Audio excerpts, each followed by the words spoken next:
Hey guys, just wanted to make a quick video discussing the Pokemon news that's come out today. Basically, Game Freak or Pokemon Japan have today revealed 7 new Pokemon. One of those is effectively this generation's version of Metapod or Cascoon, or one of those other early game mid-level bugs, so that one's not really going to be worth talking about. But I will be talking briefly about these 6 other Pokemon. Particularly what I'm interested in are the way they'll kind of fit into the competitive aspects of Pokemon, whether they'll be good, how their abilities shape up, how their typing shape up, stuff like that. We don't know much about them yet. We don't know their stats. We often don't know some of their abilities or move pools, but we do know quite a few things about some of them, and there's definitely some really interesting stuff in here to talk about. First Pokemon I'm going to talk about is the one at the bottom left there, which is called, I think, Vikavolt or Vikavolt. I think Vikavolt. This is basically the Gen 7 equivalent of Beedrill. It's one of those early game bugs. So a few years ago, if you saw an early game bug, you might think it's probably not going to be particularly good. Like, if you look at it historically, there's been stuff like Butterfree, Beedrill, and Beautifly, Dustox, stuff like that. These Pokemon are usually terrible. But sometime in the last generation, Game Freak really started to step it up with these things. They started to make them actually seem quite good. And there's quite a few different examples of that. Firstly, they added the move Quiver Dance, which of course is one of the best boosting moves in the game. And they gave that almost entirely to these kind of early game bugs as a way to try and make them slightly more competitively viable. But they kind of still weren't, just because they're so frail that they can't actually set up Quiver Dance. So it's kind of, they tried, but it didn't really work. Another thing they did was they improved the stats of a lot of the early game bugs. I know that Butterfree's special attack went up by 10 in base stats. And then there's the fact that the actual early game bug type that they released in the last gen actually turned out to be pretty good. So that was Vivillon. Vivillon, it's, like, to be fair, it's not an amazing Pokemon. It obviously didn't really ever find its way into OU. But on paper, at least, it looks really strong. It's got compound eyes, so it's got perfectly accurate Hurricane. It's got, well, almost perfectly accurate Sleep Powder. They added the fact that grass types don't get affected by Sleep Powder anymore, but then they gave Vivillon a massive stab Hurricane to blow back any grass types who attempt to switch into it anyway. So yeah, it's a very good Pokemon. Well, it's not a very good Pokemon, but you can see how they tried to make it competitively viable, and I think we're kind of past the stage in Pokemon now where these early game Pokemons can just be written off. If you look at stuff like Talonflame, for example, it's actually an extremely good Pokemon, and it's possible that this thing will turn out to be a big threat. All we know about it is that it's bug and electric type. That is literally all we have to say about it. I think we also know that it learns the move Zap Cannon. And it's interesting that they would choose to show it using Zap Cannon, because there has been some speculation now that it might actually have the ability No Guard, which would be awesome. But way too soon to say about that. Defensively, I thought initially that this was a unique typing bug and electric, but it's not. We do have Galvantula already, so it's something we have seen before. Galvantula is an okay Pokemon. Its typing does actually give it some pretty alright coverage. Pretty much Galvantula, for example, if we're just basing it off Galvantula, the combination of electric, bug, and ice type moves can pretty well cover everything. And I think in this case, if we get this Pokemon with a move like Ice Fang, which I think it could possibly learn justifiably, or possibly instead just Hidden Power Ice or something like that, it might be able to get very good coverage. So yeah, it's fairly good offensively. Defensively, the bug typing cancels out its ground weakness, so if it is going to be affected by ground moves, it will at least take neutral damage from those instead. And the electric typing cancels out bug's flying weakness, so it's a decent typing. It's not a bad typing at all, but that's all we know about it so far. We can probably guess that it's going to have fairly low stats, but possibly it will have a good ability to make up for that. Next Pokemon we're going to talk about is this thing, Tapu Koko. I think this is a legendary Pokemon. It's apparently a guardian of one of the islands on the Alola region. This thing looks extremely cool. In fact, of all the new Pokemon that have been revealed, I have to say this one by far looks the most exciting to me. Apparently someone did some calculations on it. They worked out that its base HP is probably going to be somewhere in the region of 70 to 85. So if it is a legendary Pokemon, then it looks like its stats are going to be mainly focused in the offenses, which is not too surprising when you look at it. It clearly looks like quite an offensive Pokemon. So there's 2 pretty notable things about this. One is its typing. Its typing is completely unique. We've never had an electric and fairy type before. It's actually very strong offensively. If you think about it, the electric type normally has trouble with dragons and ground types. So fairy type can't really help too much with the ground aspect of that. I mean, Pokemon like Excadrill you can imagine being a bit of a problem for this thing.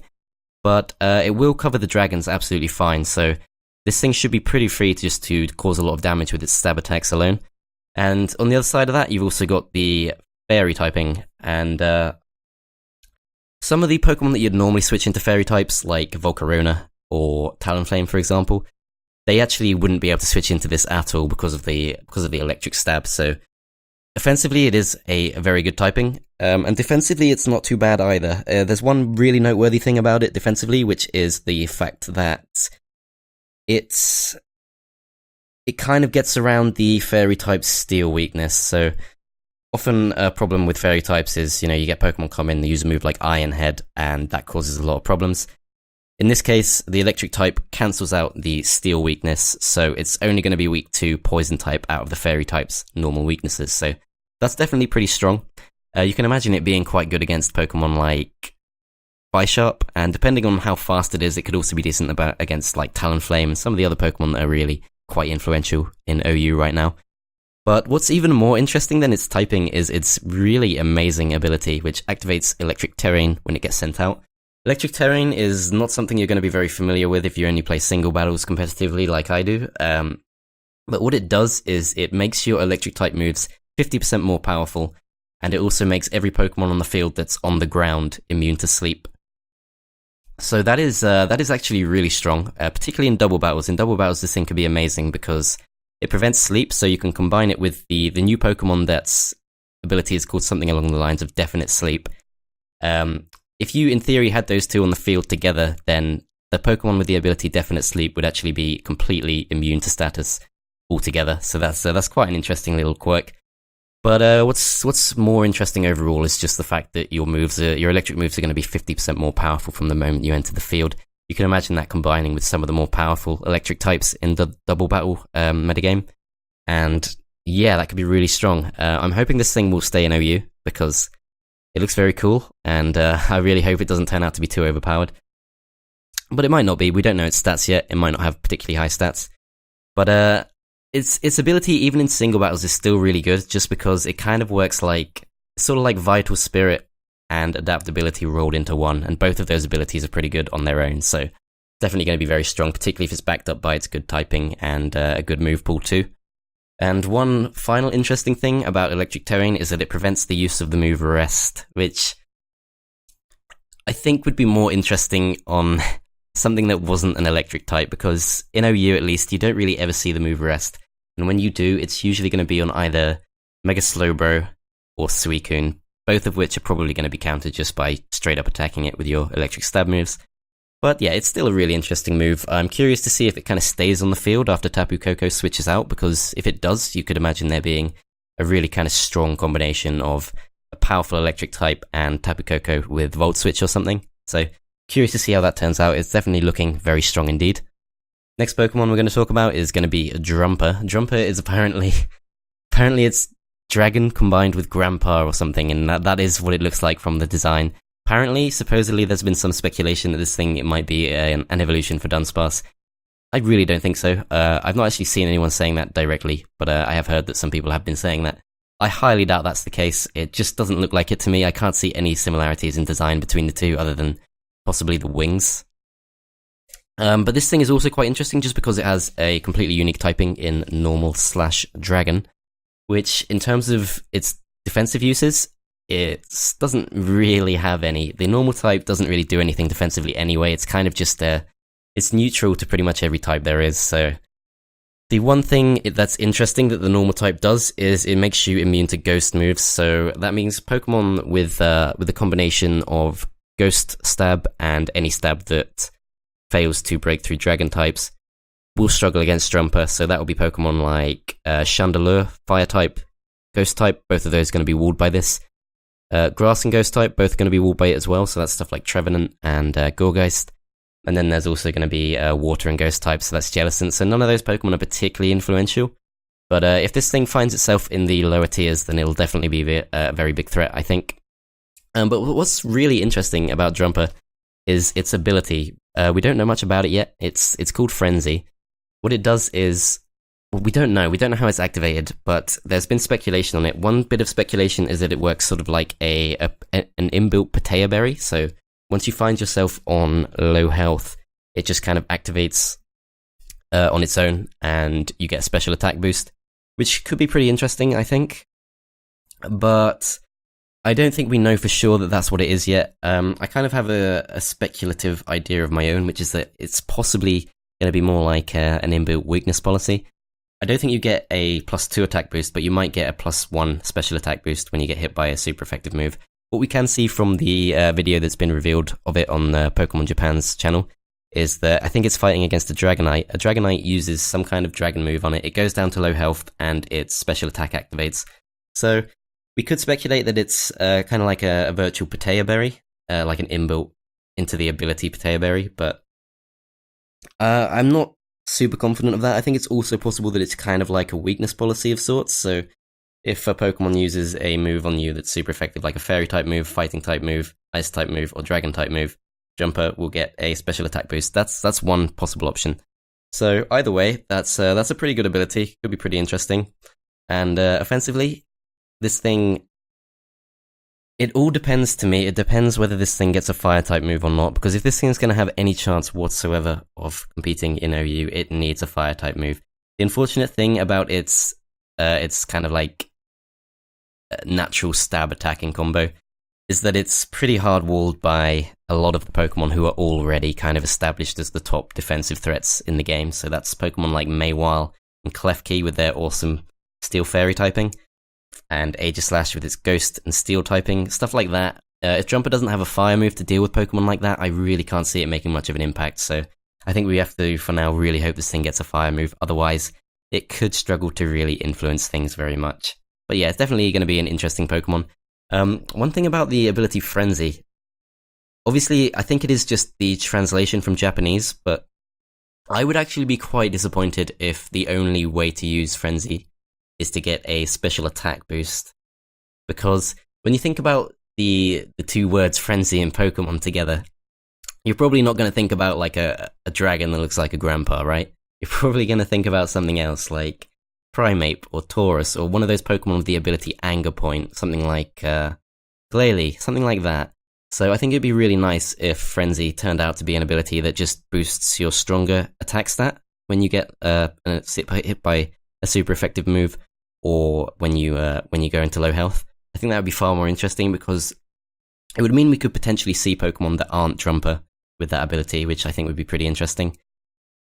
But in order for Drumpa to really make use of that, if it does turn out to be well, either way, I think there's kind of two different ways. If it turns out to be sort of like a virtual weakness policy, then what you're probably going to want is for it to have the move Endure, or for it to carry an Assault Vest.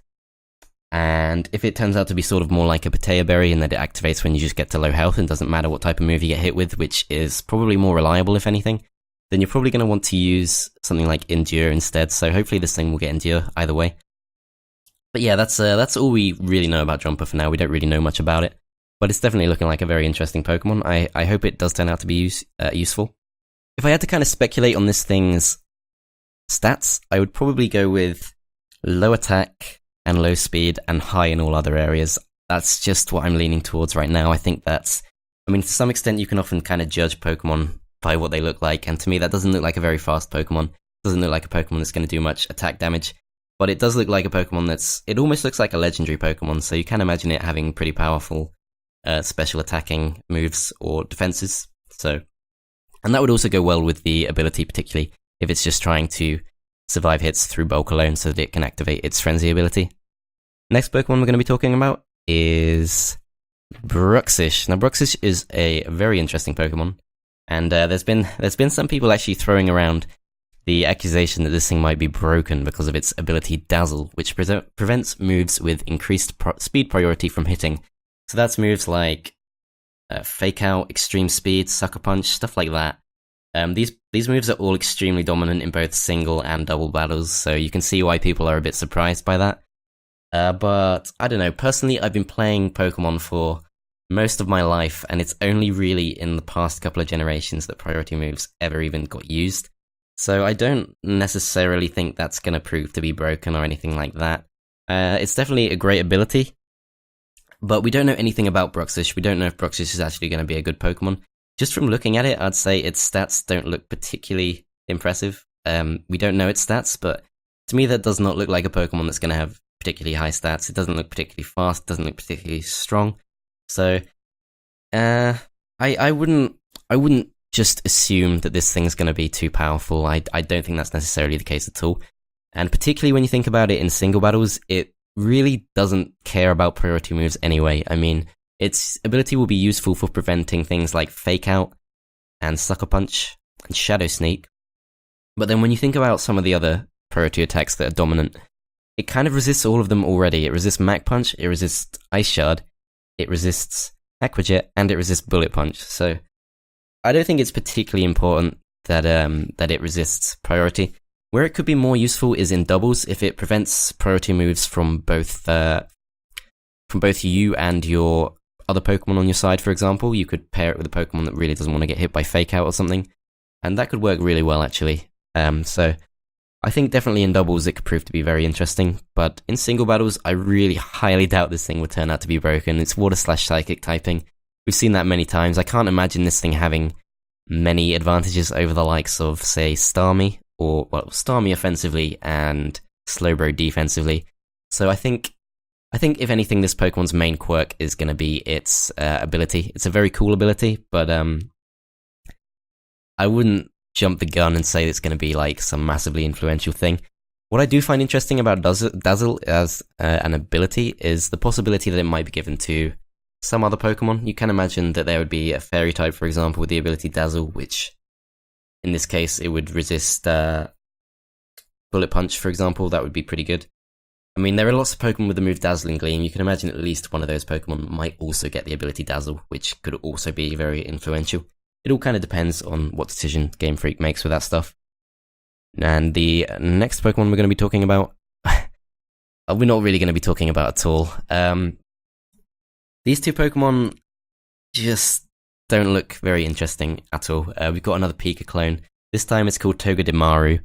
I'm not actually convinced that is going to be its final name, because that just, like, thinking about it this way, I don't know who actually likes the Pika clones. I guess some people are okay with them, but I never really see the Pika clones as being Pokemon that are particularly well loved by most of the series followers. So I can only imagine that they're mostly popular with children or something, but children won't be able to pronounce Togedemaru. It's even harder than, well, it's kind of similar to the name Togepi, but I don't know, I wouldn't be surprised if the name changes. It's an electric/steel type with the ability Lightning Rod. Now, the Pika clones tend to have fairly low stats, so already I'm kind of feeling like this thing will completely struggle to carve out any niche whatsoever over the likes of Magnezone, which has the same typing and probably a far better ability and better stats. But I could be wrong. It could turn out to be pretty good. I think from the video I saw of it, it looked sort of like it was inspired by a hedgehog, possibly, so maybe it'll learn moves like Spikes, but it's kind of way too soon to make guesses with that. We don't really know anything about it. The other Pokemon is Cutiefly, which has to be a new low in terms of Pokemon puns. It's even worse than Squirtle, but well, you could call it a new high, depending on how much you love puns. Cutiefly, it's a bug and fairy type. We don't know anything about it yet. We don't know anything whatsoever. Defensively, it's fairly good. It resists the ground type moves that are very rampant. It might even be immune to them. We don't know what ability it has yet. It does fly, so you can imagine it being immune to ground type moves. But the other good thing that bug type would normally add defensively is a resistance to fighting type moves, but as a fairy type, it's already resistant to that, so that's not going to be particularly useful. So the only other thing on top of that is an added resistance to grass. Grass type moves, not particularly common offensively, but might be useful if you want to counter a Pokemon with, say, the combination of grass, fighting, and dragon coverage. So, for example, that might be something like Mega Sceptile. I guess Cutiefly could probably counter that, but we don't really know much about it. And offensively, that is really not particularly good typing. Most dual type Pokemon are good because they kind of take advantage of the ability of one type to cover the weaknesses that the other type wouldn't be able to cover. So in this case, Fairy type struggles to break through Fire types, Steel types, and Poison types. And what you notice about all of them immediately is that they also resist bug types. So yeah, it's not looking great for Cutiefly. But I could be wrong. I mean, it could turn out to be pretty good. It's quite a cool looking Pokemon. I like the design. It kind of reminds me of the Lums from Rayman.